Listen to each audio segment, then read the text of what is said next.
चलिए यहाँ पे बोला है, देखिए कि साइन एक्स बराबर कितना दे दिया 1/2, साइन एक्स बराबर कितना दे दिया है 1/2 है ना। और एक्स जो है लाइज कर रहा है किस क्वाड्रेंट में, फोर्थ क्वाड्रेंट में। से तो और इजी दे दिया है कि फोर्थ क्वाड्रेंट में बोल दिया है। तो फोर्थ क्वाड्रेंट मतलब क्या, ये फर्स्ट क्वाड्रेंट होता है, ये सेकंड होता है, ये थर्ड होता है, और ये कितना होता है बच्चों, फोर्थ। मेरा जो पढ़ाने का स्टाइल है ना बच्चों, एक क्वेश्चन को हम 3-4 वो करवाएंगे, एक टाइप का, एक जो मैं क्वेश्चन कर रहा हूँ उसको 3-4 टाइप का क्वेश्चन कर 3-4 वो करवा देंगे, ताकि आपको क्या हो जाए, प्रैक्टिस हो जाएगा। अब देखिए इसी टाइप क्वेश्चन में ले लिया, 3-4 करवा दिया, अब तो पता चल गया होगा कि किस क्वाड्रेंट में कौन सा पॉजिटिव है कौन सा नेगेटिव होता है ना। इस वाले में ऑल पॉजिटिव, इस वाले में साइन, इस वाले में टैन, और इस वाले में कॉस, है ना। अब फोर्थ क्वाड्रेंट का बात किया है, तो फोर्थ क्वाड्रेंट हमको इसको लेना है। फोर्थ क्वाड्रेंट का बात किया है, इस वाले में सिर्फ क्या होता है कॉस और सेक पॉजिटिव होता है, बाकी सब क्या हो जाएगा नेगेटिव हो जाएगा, बोला है ना फोर्थ क्वाड्रेंट। तो फोर्थ क्वाड्रेंट चलिए तो सबसे पहले तो हम लोग क्या कर लेंगे, इस तरह का फिगर बना लेंगे, समकोण त्रिभुज बना लेंगे, और साइन का फार्मूला क्या होता है b/h, यानी p का वैल्यू कितना है 1 है और h का वैल्यू कितना है 2 है। तो b कितना निकल जाएगा बताइए, अंडर रूट कितना निकल जाएगा बताइए, अंडर रूट क्या निकल जाएगा 3 निकल जाएगा, है ना। कैसे निकलेगा अंडर रूट 3, तभी जस्ट बताए थे क्या फार्मूला होता है, h² = b² + b²। h है आपका 2 का स्क्वायर और p है 1 का स्क्वायर, और b पता नहीं रहने देते हैं, यही तो निकालना था, b पता नहीं था, ठीक है।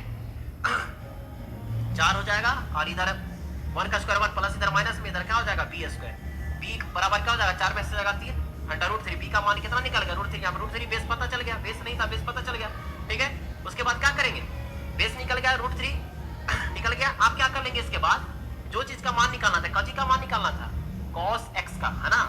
समझ में आ रहा है, बोलिए cos x का फार्मूला। तो cos x का फार्मूला मैंने बता दिया था अभी कुछ देर पहले, यहाँ पे देखिए cos x का फार्मूला बताए थे ना, b/h होता है, b/h होता है ना। यहाँ कहाँ गया क्वेश्चन, कहाँ गया, b/h होता है, तो यहाँ पे रख लेंगे b/h, है ना, b/h कर लेंगे, क्या रख लेंगे b/h रख लेंगे, तो b/h रख लेंगे।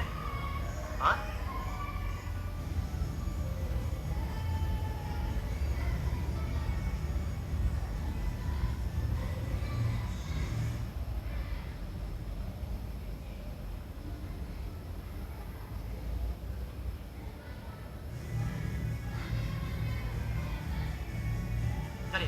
यहाँ पे देखिए मैंने क्या कर रहे हैं b/h, है ना, b/h, तो b का मान कितना है √3 और h कितना है आपका, h है 2, √3 बाई कितना आ गया 2।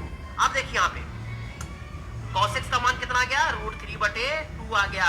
अब रही बात यहाँ पे बच्चों कि पॉजिटिव लगेगा कि नेगेटिव, तो मैंने अभी जस्ट बताया कि cos का वैल्यू निकालना था, और किस क्वाड्रेंट में लाइक करा, फोर्थ क्वाड्रेंट में। अब फोर्थ क्वाड्रेंट में cos क्या होता पॉजिटिव, तो यहाँ पे क्या रह जाएगा प्लस, नेगेटिव क्यों नहीं समझ में आया, अरे नेगेटिव क्यों नहीं लिए, cos x का मान निकालना था, cos x फोर्थ क्वाड्रेंट में क्या होता है पॉजिटिव, देखिए ना यहाँ फोर्थ क्वाड्रेंट का बात किया था। अगर थर्ड क्वाड्रेंट का बात करता तब यहाँ पे नेगेटिव आ जाता, अगर थर्ड क्वाड्रेंट तो थर्ड क्वाड्रेंट में tan और cot होता है।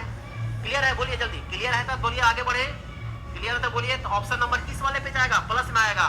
देखिए माइनस में भी ऑप्शन रहेगा, प्लस में भी रहेगा, तो कंफ्यूज नहीं करना है, रेंज देखना बहुत जरूरी है, समझ गए, रेंज देखना जरूरी है, रेंज नहीं देखिएगा तो गड़बड़ हो जाएगा, है ना, रेंज देखना जरूरी है। तो क्या आ जाएगा इसका आंसर, आंसर हो जाएगा आपका option number C, option number C पे चलेंगे।